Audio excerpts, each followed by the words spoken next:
अर्जुन पहली बार अपने घर से दूर एक नए शहर में आया था। नया फ्लैट था, नई शुरुआत थी।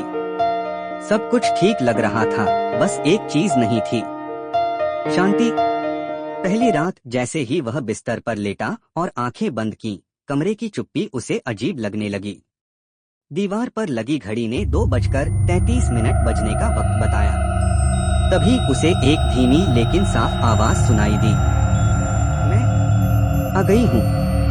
अर्जुन चौंक गया। वो उठा, दरवाजा देखा, खिड़की देखी, पर कहीं कोई नहीं था। उसने सोचा शायद ऊपर वाले फ्लैट से आवाज आई होगी। अगली सुबह वह वॉचमैन से मिला। भाई साहब, ऊपर वाली मंजिल पर कोई रहता है क्या?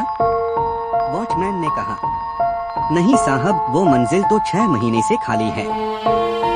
वैसे आप पहले इंसान हैं जो उस वक्त जागते दिखे हैं। अर्जुन चुप रह गया। उसने सोचा शायद उसे कोई गलतफहमी हुई होगी। लेकिन दूसरी रात फिर वही वक्त, 2:33 AM। फिर वही आवाज, इस बार और पास से। मैं आ गई हूँ।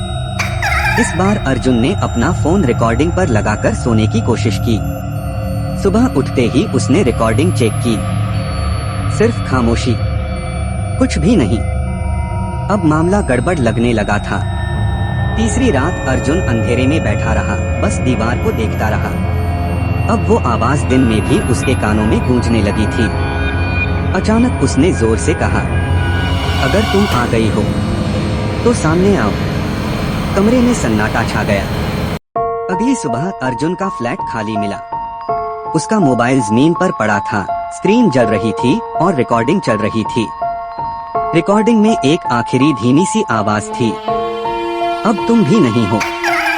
2 हफ्ते बाद एक नया किराएदार उसी फ्लैट में आया। खुश था, बेफिक्र। उसे क्या पता था कि इस घर में कुछ अब भी रुका हुआ है। रात के 2:33 बजे। फिर वही पुरानी धीमी सी आवाज, मैं आ गई हूँ।